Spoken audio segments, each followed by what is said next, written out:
Hi everyone.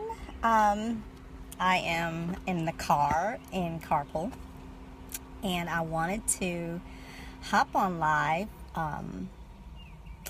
only because I've never done it before. Number one, I've been kind of nervous and afraid to do it, but I have a message that was given to me in my very December. I'm going to say December 2016 in my grief journey, and I was deep in a grief wave and trying to stay there, basically. I just didn't want to get out of the wave. But I would like to encourage anyone who is going through grief.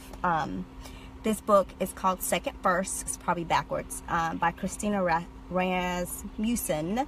Live, Laugh, and Love Again. So I got this book in December 2016. I was in a grief wave, and I tell you this, I was not ready for this book before then, but this time I was ready.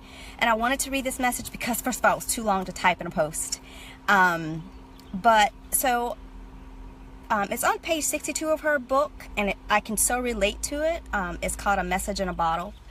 And she says, I used to lie to myself. My list of lies got quite long, especially when I was grieving. That was me. It was so big that it felt like I was adding at least 2 new lies every day. I lied about everything, even about going to the grocery store. I didn't go to the grocery store. Cleaning the house, going out on a date. I don't think I've been out on a date. Anyway, not being present with with my girls, hating my job, and the list went on. But the biggest lie I would tell myself was that I was a victim of my circumstances. The more lies I accumulated, the more passive I became towards life. And then one day, by accident, I started telling myself small truths. Things like, maybe I can go on a road trip with my girls. It can't be that hard. Or maybe one date. It might not be the worst guy in the world. Yeah, I'm afraid of psychos. I should apply for the job. You never know, I might get it. And then she said, then it started happening. Small miracles came into her day. She got the job, the date was good, the road trip rocked, and the grocery store was not too far to get to after all. So I wanted to just share this about anyone who's going through, has dealt with a loss, whether it be divorce. And she talks a lot about people who have divorced in this book, or, lost a mom or a parent, any loved one, even a pet. Sometimes we get in these grief journeys and we just don't want to do, I feel like a lot of times, I was just stuck. I remember saying, I can't raise these kids by myself. I can't go get another job. Emotionally, I'm not there. Or I can't do this without Oscar. I can't clean up. And there were times I would just go to bed and just sleep just because I couldn't do it.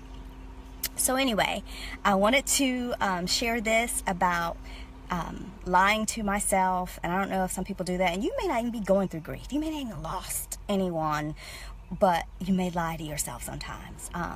And just remember, I said this a lot when I was coaching cheer to my girls. And even my dear friend Kanisha Barnes said to me one day, Tanya, it's not that you can't, it's that you're choosing not to.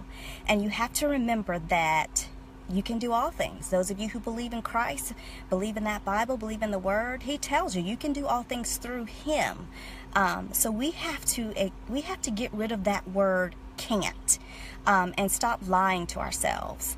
My husband was a wonderful man, a wonderful encourager. I mean, I felt like I was on top of the world with him. He, I felt like he always complimented me. He always said things to me like, you're going to be okay. And I think he knew he was going to pass, but he'd always say, you can do this. You're already doing it by yourself. And some of it, I felt so bad at times when he said that to me.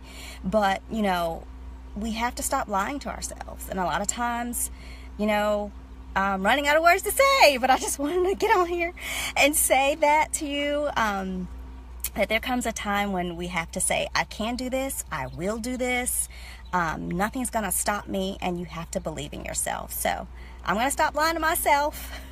I'm going to work on it. And I hope this encouraged someone. All right, guys, I'm sitting in carpool. It is hot out here. Oscar Jr., you need to come on. All right, bye.